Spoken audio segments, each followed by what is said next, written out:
本頻道係私人部落格頻道，話題純屬天馬行空式聊天，網友請自行判斷。如果你喜歡我嘅影片嘅話，請訂閱、點讚同埋分享出去啊！多謝晒。誠邀大家踴躍參加我嘅收費頻道 Buy Me a Coffee 成為會員啦！月費會員係可以參加直播聊天，同埋可以收看直播嘅全片。咁我喺呢一度歡迎你先。如果你喜歡我嘅影片嘅話，請幫我分享出去啊！末世時代，我哋希望能夠叫醒更多嘅人。多謝晒。咁呢一部片呢，就係有一個女記者嚇，佢本身就係巴勒斯坦裔。咁佢阿爸呢，就已經喺早年就移民咗去美國噶啦。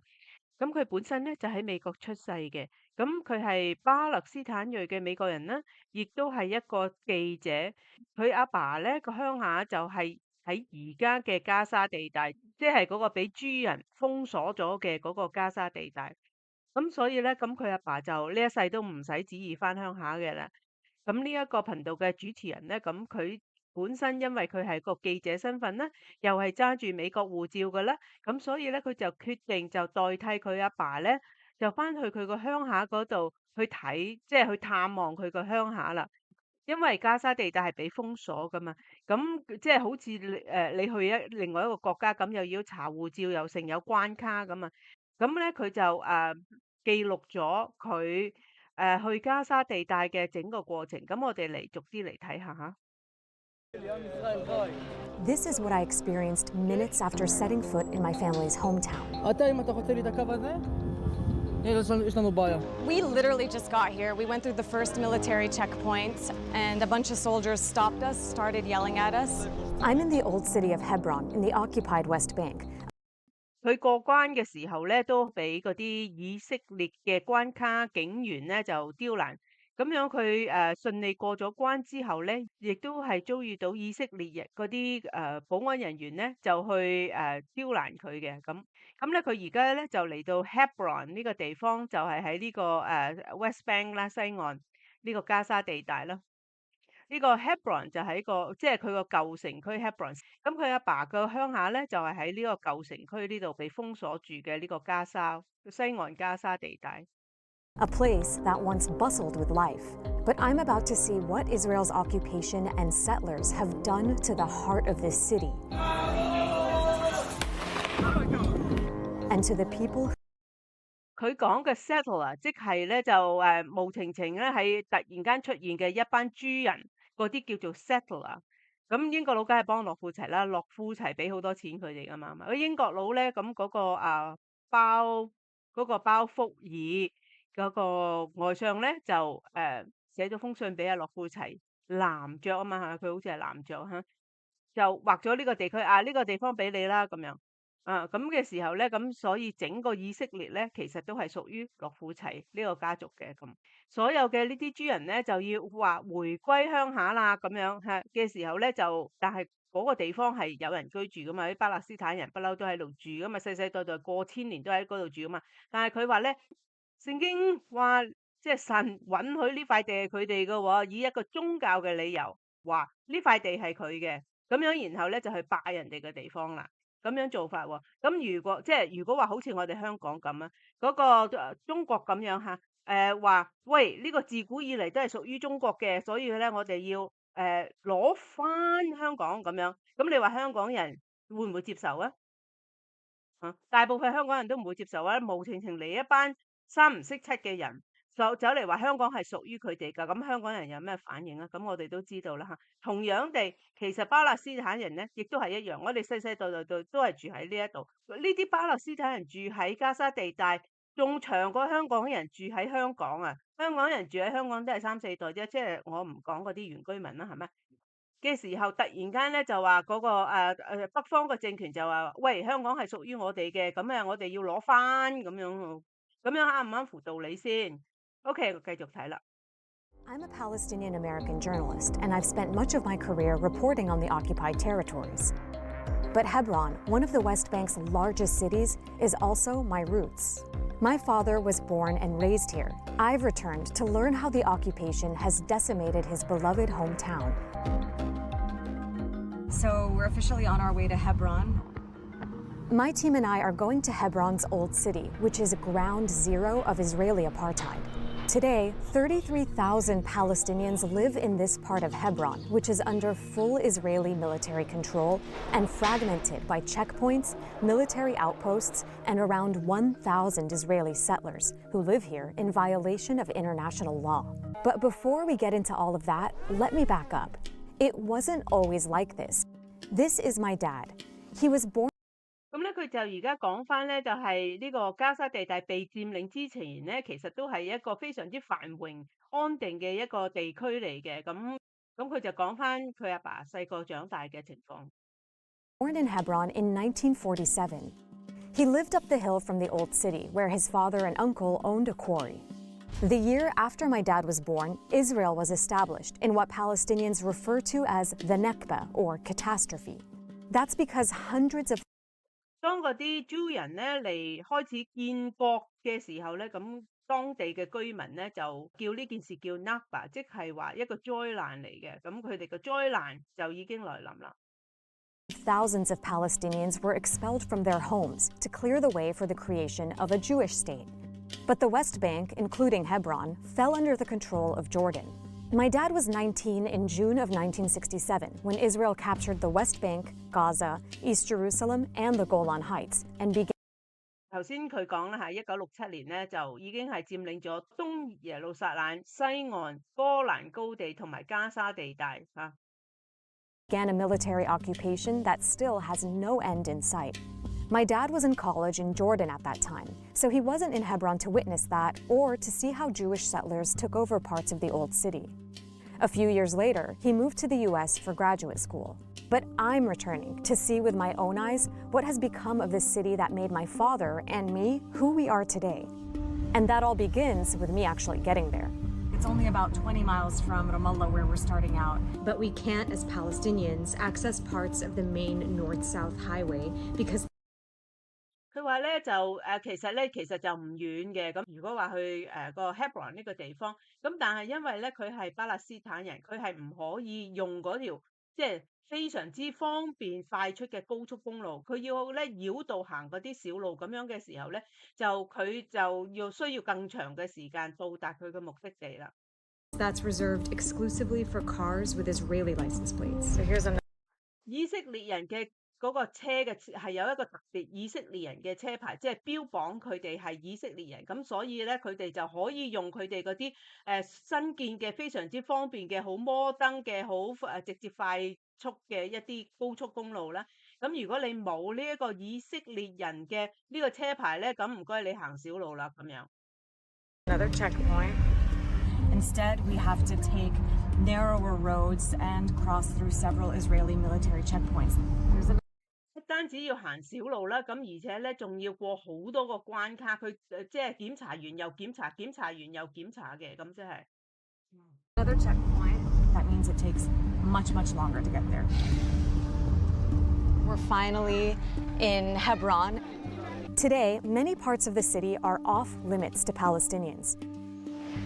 咁就算係入咗 Hebron 呢個地方呢個舊城區咧，佢其實裏邊咧有好多劃咗出嚟嘅地區咧，係有以色列軍把守嘅。係如果話你係巴勒斯坦裔咧，你唔可以踏足呢啲劃分咗出嚟係俾以色列人住嘅地方，你係唔可以進入呢啲地區。佢係有以色列軍把守嘅，就算喺個舊城區裏邊都有一啲禁區嘅。All right, gonna go through. Because I'm Palestinian, I'm not allowed to enter parts of the Old City. So 就算係佢呢個女記者啦，佢就算係佢係土生土長嘅美國人，但係因為佢係巴勒斯坦裔，所以佢亦都唔可以去即係踏足嗰啲禁區嘅。I'm meeting former Israeli soldiers who, I hope, will help me access my family's hometown. Hi, how are you, Ori? 咁佢有兩個就佢係前以色列嘅軍人嚟嘅，咁佢哋咧就退伍咗，應該就係退伍咗噶啦，咁就幫阿 Dana 咁就帶佢去入城或者係做佢嘅護法啦。Nice to meet you. I'm Dina. Ori and Joel are with the Israeli anti-occupation group Breaking the Silence. They used to serve in the Israeli army, but now they give tours of Hebron to expose the reality of how Israel treats Palestinians. Come here. 雖然佢已經安全咗過咗關卡，但係過咗關卡之後咧，都有以色列嘅軍人咧有去調查佢啦嚇。But before they could even start showing me around, this happened. 因為呢啲以色列軍咧，佢可能見到有相機啊，有鏡頭啊，咁所以咧佢哋就叫佢埋去啦。הברית ועיתונאית, כן? רק שתדעו. היא אזרחית ארצות הברית ועיתונאית. אין שום בעיה, הוא צילם עמדה ביטחונית, הוא צריך למחוק את הסרטונים האלה. אני לא צילמתי את העמדה, צילמתי רק אותך. לא, צילמת את עמדה. זה לא משנה, אם היא עמדה ליד העמדה, אתה מוחק... דבר ראשון, אתה מפריע לנו בעבודה, בוא תעמוד שם עם המצלמה. דבר ראשון. עכשיו דוחף אותי. יופי, דוחף אותו, כרגע הוא מפריע לי בעבודה. 咁如果話我哋代入去咧，咁香港俾一啲外來嘅勢力去霸佔咗啦，無情情咧就話呢個係自古以嚟係屬於佢哋嘅一個地方，咁然後咧就設立好多關卡，咁香港人咧就即係有啲某啲地方咧就係劃分咗俾嗰啲外來嘅人居住嘅，係唔可以入去嘅。咁我哋嘅車牌亦都係要劃分嘅，啲外來人咧就有特別車牌就可以行一啲好方便嘅公路，咁同埋咧就係周不時咧都會俾呢啲即係駐守喺香港嘅軍人隨時隨地都會俾搜身嘅。咁嘅時候，呢啲係咩生活嚟啊？ My Palestinian film crew, who have the proper credentials, are sadly used to experiencing this kind of nationalistic harassment and taunting. So I've been in the old city for about 5 minutes and we were already stopped by...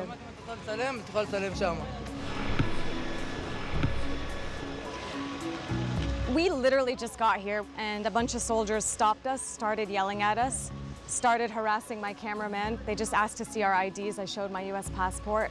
To all of a sudden have like 6 or 7 armed Israeli soldiers just swarm you. It's honestly really upsetting that this is how you get welcomed to your own home city. The former soldiers I'm spending the day with say this is a typical scene.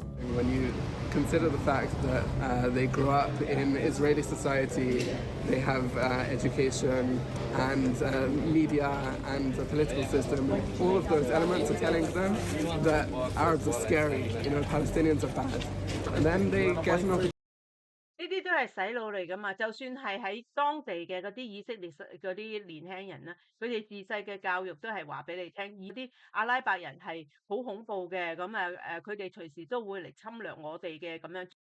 Opportunity when they're in the army, they have power in their hands, and it's not surprising that they use it. Finally, the soldiers give us back our IDs. Let's continue, right? It's a very classic demonstration of one of the elements of the occupation, which is complete arbitrariness, right? And every soldier in the occupied territories has the authority on his own decision to detain anyone for 3 hours. Yeah? So we were not delayed here for 3 hours. 淨係搞呢一樣嘢啊，去調查身份啊，都搞咗3個鐘。即係咧喺個過完關卡俾人檢查完之後，過咗關卡都仲要俾一堆以色列軍再查。我諗都係因為有2個猶太護法啊，去護法佢，佢先至可以平安咁樣就能夠順利通過呢一個關卡嘅啫。又咁樣又搞咗3個鐘。But what a way to start the day. I'm about to learn that what I just experienced is nothing compared to what the Palestinians who live here. Today, 33,000 Palestinians live in this part of Hebron, which is under full Israeli military control and fragmented by checkpoints, military outposts, and around 1,000 Israeli settlers who live here in violation of international law. اللي حصل في البلدة القديمة في مدينة الخليل كارثة بندفع ثمنها كل يوم. 呢個人仲慘，即係佢個屋企咧就係個門口咧就有個站崗啊，啲以色列人嘅站崗喺度嘅。你諗下，如果香港咧，即係某個香港人咧，嗰個屋企門口咧就有啲外來勢力嘅，即係被霸佔香港嘅嗰啲外來勢力嘅人整個站崗喺佢屋企門口嘅，出出入入都會監視住嘅。你諗下係呢一種係咩生活 Here go through every day. كيف الحياة هون؟ يعني شفتك هلا عم بتمر في حاجز. صعب عندنا هون كثير. This is Fadl, who has lived in this home his whole life. In the 1980s, Israel set up this checkpoint in front of his house. Fadl now has to check in every time he leaves or enters his own home. 而呢一個屋主咧就每次出入佢屋企咧都要向俾呢個站崗去即係調查，每次出入佢嗰呢個門口。كيف بتضايقوا عليكم؟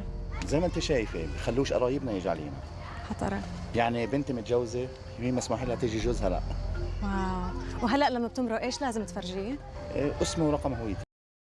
但係如果有七精去探佢嘅話咧，嗰啲女眷啊，同埋嗰啲細路咧就可以去探佢，但係嗰啲女眷嗰啲男人咧，嗰啲丈夫係唔可以去探佢嘅，係呢個站崗係唔俾嗰啲男人去聚集嘅。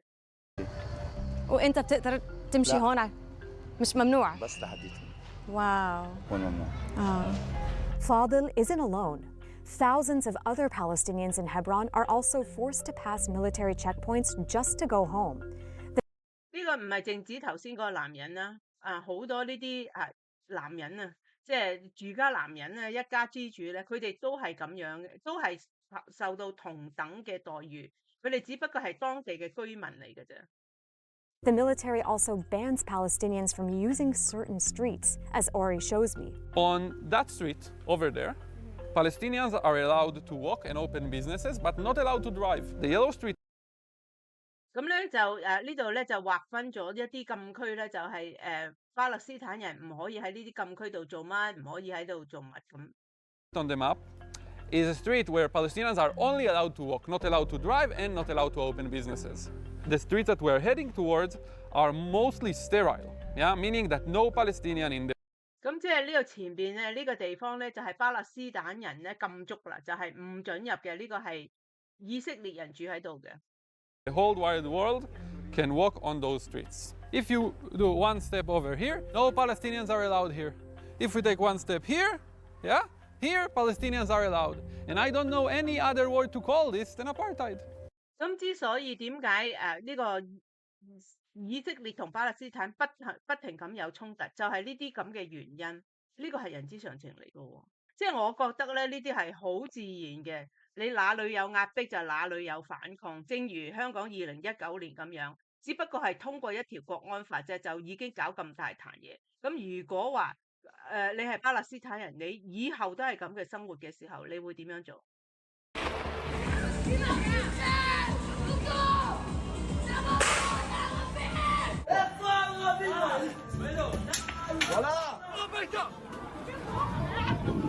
？Our order in Hebron is protect the Jewish settlers, right? 但係問題就係咧，就係以色列建國之前咧，呢啲住喺加沙呢個 Hebron 裏邊舊城區裏邊嘅呢啲以色列人已經住喺度嘅，佢哋係相安無事嘅。巴勒斯坦人同埋以色列人，佢哋係共同住喺同一個地方，但係一直都冇事。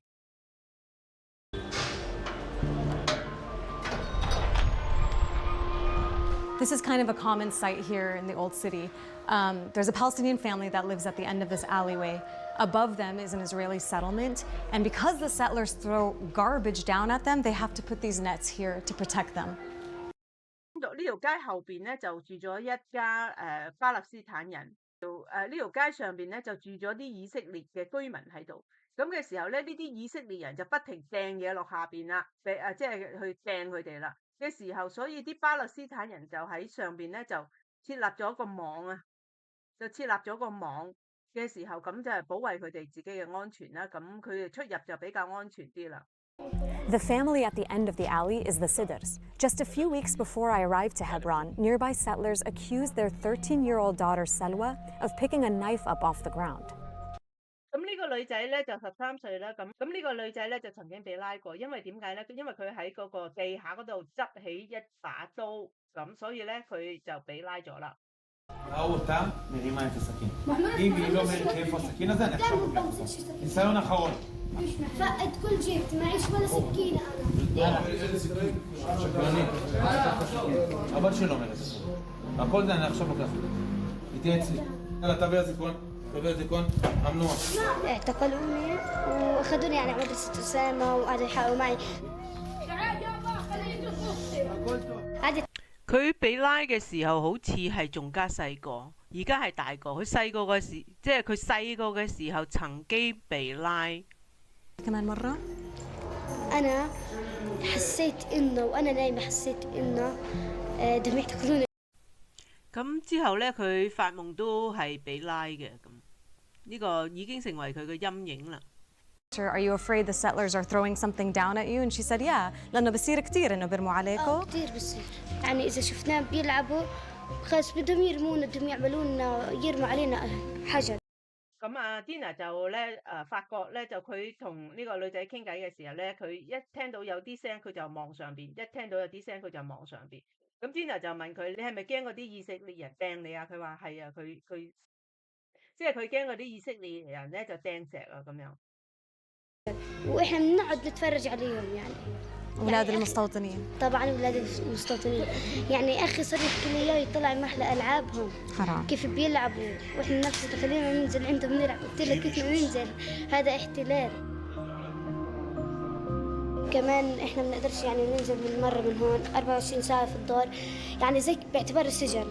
Just talking to her, it's really you don't feel safe at all. Like it's not a life that people should or can accept. So how did Hebron end up feeling like a prison for its people? After the Israeli occupation began in 1967, Hebron was among the first places Jewish settlements were built. This illegal land grab captured international attention. Now there's pressure for large-scale Jewish resettlement. And to some people, this looks very much like colonization. Some settlers said they were coming to Hebron because of its sacred place in Judaism, as the burial site of Prophet Abraham and his family. Others said they moved there in response to a massacre of Jews that happened in 1929. That's when rising tensions over European Jewish immigration aimed at turning Palestine into a Jewish state led to violence. More than 即係1967年嘅時候開始嗰啲大批嘅所謂嘅豬人咧，就所謂嘅以色列建國咧，就有咩理由咧？就係、譬如話兩次大即係二次大戰嘅時候，佢哋話啊，俾大量屠殺喎咁樣。所以咧，佢哋咧就要翻去以色列結國，要有佢自己嘅國土咁樣喎，咁樣啫。所以咧就喺度夾硬咧就去霸去人哋嘅地方啦。60 Jews were killed and homes and synagogues were destroyed in the ancient city. But even after the settlers moved in, Hebron streets weren't segregated. Then, in 1994, everything changed. 但係咧，佢話咧就至到1994年之前咧，咁嗰啲巴勒斯坦人同埋以色列人都係即係大家咧都係平安無事嘅喎，就係、大家都係鄰舍嚟嘅嚇，冇咩衝突嘅，都係和平相處嘅。咁直到1994年咧就開始有事發生啦。An American Israeli settler armed with an assault rifle entered the Ibrahimi Mosque during Ramadan and killed 29 Palestinians. 嗱，呢啲咧就好明顯係 false flag 嚟嘅，係一個特別咧真係挑動仇恨嘅一個 action。咁佢就喺呢、個阿拉伯人嗰個守齋節嗰度咧 ，Ramadan 嗰度咧就去攻擊嗰啲回教廟咧嘅時候，特登係殺咗29個巴勒斯坦人。佢就係用一啲咁嘅 force 咧去特登挑動仇恨嘅，因為如果你和平相處咧，就冇錢揾噶嘛，係咪？世界上有好多呢啲仇恨係無緣無故係突然間爆出嚟，突然間發生嘅，所以咧點解全世界都動盪就係咁嘅意思。Palestinian fury as the victims of the mosque massacre are rushed to hospital. 咁之後咧就係兩個族群咧就成為世仇啦。In Hebron, doctors say most were shot in the back as they knelt to pray. The shooter was ultimately overpowered by survivors and killed. But today, many Israelis in nearby settlements continue to honor him. In response to this massacre and the unrest that followed, Israel 而嗰啲猶太人咧就封咗呢一個刺客咧就做英雄啦，咁嗰啲巴勒斯坦人咧就悼念嗰29個受害者，咁所以咧個衝突就開始啦。punished the victims, closing off roads and choking the economic lifeblood of 咁嘅時候咧就開始設立關卡啦，嗰啲以色列人。this Palestinian city. You know, we're just seeing so many empty houses, empty storefronts, Israeli flags everywhere, soldiers stationed everywhere checking us. Since the crackdown, over 1,500 Palestinian-owned shops have closed for good, and more than 1,000 Palestinian families have moved away from Hebron city center. They have decimated the old city Israel has. 咁嘅時候咧，就好多舊城區嘅呢啲地區就變咗廢墟啦，啲商鋪要關門啦，同埋咧有啲人亦都要搬走啦。And it's really unfortunate to see. I mean, this should be a thriving, bustling marketplace right now, and it's completely empty. Look at these empty homes. Used to be the prime real estate in the West Bank.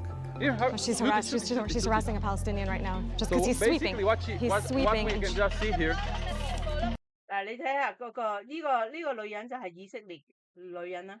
咁啊，呢個係巴勒斯坦嘅，即係掃街嘅啫，人哋係清道夫嚟嘅啫。掃街掃過界咧，都俾啲以色列人孖叉嘅咁。The Palestinians clean the street. They just tried to clean around the military post to do their job. Yeah, because this is still a street where Palestinians are allowed to walk. And this settler woman told them that they shouldn't enter. They shouldn't enter there. They cannot enter this, even though it's a military post. Please don't touch our camera. That's wild. The settler woman got mad at the Palestinian for sweeping the street, and then she attacked us and our cameras and tried to block us from filming. 所以咧就係呢啲豬人咧就喺呢個地區咧就係有無上權威嘅，咁所以點解嗰個衝突咧係冇辦法去解決就係咁解。Many of Hebron's settlers moved here from the United States. Sadio came from Brooklyn a few years ago. 咁同埋咧呢啲所謂嘅以色列人咧就係來自世界各地嘅。咁其實佢 claim 呢個係佢哋嘅神嘅允許地咧，即係神俾佢哋嘅地方。其實佢哋咧係來自世界各地嘅啲豬人嚟嘅嚇。Does it bother you that you're living somewhere so heavily militarized where Palestinians? 咁呢個豬人咧就佢係一個美國人嚟嘅，佢喺 Brooklyn 出世嘅咁。Palestinians that have been here for generations are getting kicked out of their houses and can't walk on certain streets? So I'll ignore the use of the term Palestinian since there is no such nation or people. It doesn't bother me at all. Militarization is a thing happening all across the world. I'm not up to anything and nobody's invading my space for no reason. I don't care. 佢話咧就佢唔會接受巴勒斯坦人呢個 term， 佢話咧從來都冇一個巴勒斯坦國，所以咧就佢唔接受呢個巴勒斯坦人嘅一個咁嘅名字。同埋咧，佢話咧呢啲嘅所謂嘅封鎖地區咧，全世界都有嘅，就唔係呢度獨有嘅，所以咧就對佢嚟講係冇咩問題嘅嚇。كيف عاملوك المستوطنين اللي عايشين هون؟ هون معاملتهم يعني من مرة مش بني آدمين يعني بيعدوا بتفوا بضربوا البنت بتخاف تنزل المرة. 咁咧就頭先呢位大叔咧，佢話咧就佢出入咧，佢哋可能咧都俾人吐口水嘅，俾啲以色列人吐口水嘅咁樣。老婆尤其是係女啊，出入都好驚嘅佢哋。بتخاف تنزل. أنا قبل كم من يوم أخوي بحجر صوان هون انتفخ كمان. مين رمى الحجر؟ المستوطن. So why do you give these tours? It's extremely important to show people what the occupation looks like, because this word is very vague for most people, right? Occupation. I believe that any decent human being who will see this will want this to end. So we're going to attempt to enter Shuhada Street right now. No Palestinians are allowed to be on that street, only Israelis and foreigners. I'm going to enter on my US passport. Of course, I'm originally Palestinian, so we'll see how that goes. While all of Hebron's old city has been affected by the occupation, the most striking example might be Shuhada Street. It used to be the city's most important, vibrant thoroughfare. My dad went to middle school on this road, and his family owned shops here. But in the years following the 1994 massacre, Palestinians have been banned from walking on this street, even if they live on it. So the Israeli military welded these Palestinian doors shut. See? This is welded. We actually welded shut their doors. 即係佢嗰個1994年嘅事件發生咗之後，個衝突一開始咗之後咧，即係以色列人咧就直頭去封嗰啲巴勒斯坦人嘅商鋪啊，直頭將佢咧即係燒焊啊封住佢，唔俾佢哋開鋪頭。We send Israeli soldiers to weld shut those front doors of these families, while everyone else who is not a Palestinian can walk freely. This video shows what it takes for one Palestinian woman to leave her home. She climbs her roof and scales back. 咁有啲巴勒斯坦人好似呢個巴勒斯坦女人咁樣啦，佢要出門口咧就要擒上去個即係天台嗰度，然後先行落去啦。因為佢嗰道門咧就已經俾燒焊燒封咗啦嘛嚇咁啊，所以咧佢每次出門口都要咁樣擒高擒低。Down to the ground to exit on a. 即係佢屋企門口嘅嗰條街已經係巴勒斯坦人禁足啦嘛，咁佢擒咗去後邊街，佢只能夠去後邊街嗰度出入嚇。إمتى آخر مرة مشيتي على شارع شهداء؟ يمكن من 25 سنة. 25 سنة، يعني كل يوم تطلعي عليه وممنوع. كل يوم بطلع عليه، أما هو مشيت كان تبنا بدنا نروح مثلا هاي الكارنتينا، بدنا نطعم الأولاد، أمشي هذه المسافة كلياتها على الكارنتينا، كانت كلها فاتحة المحلات وسوق الخضرة والسيارات، هات ما في حد. This is the old central bus station in Hebron, and they've turned it into a new military base that's under construction there, and behind it is a new settlement. Over here, we can 即係將個舊巴士總站咧就建設成為一個又係軍事嘅站崗咁樣。This is how absolutely devastated it is right now. Settlers came and just ravaged the whole place and destroyed it. This is the old fruit and vegetable market. It was here, and now what does the sign say, Ori? Now this is a settlement. The old city has suffered. Everywhere you look, there's just deserted shops, deserted homes, destruction, broken windows. And in the middle of it all, there's like schools and settlements and Israeli settlers just living their lives with the full protection of the military. You know, one thing that's really striking being here is how incredibly silent it is. The only sound you hear is the flutter of these little Israeli flags above.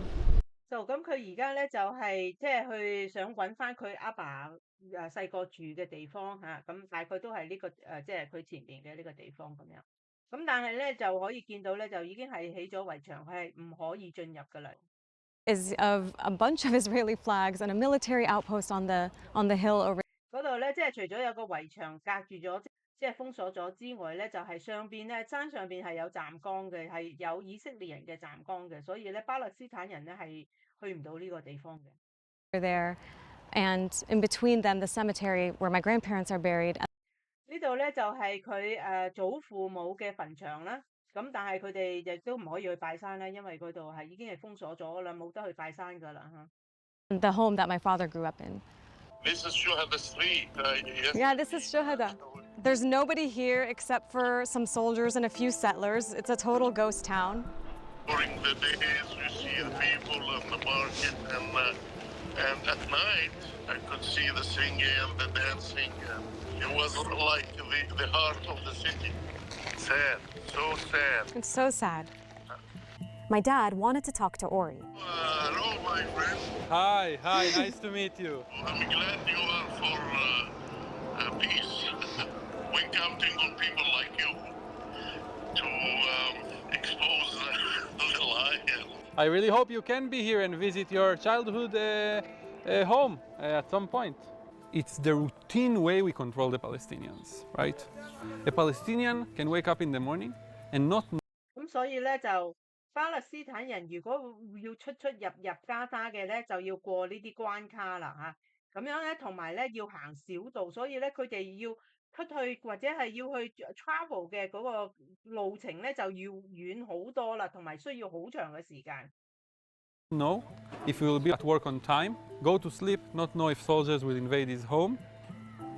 We basically control the most simple and basic elements of life. It's designed to break down the population of Palestinians and show them who's in charge and humiliate them on a daily basis. Exactly. How?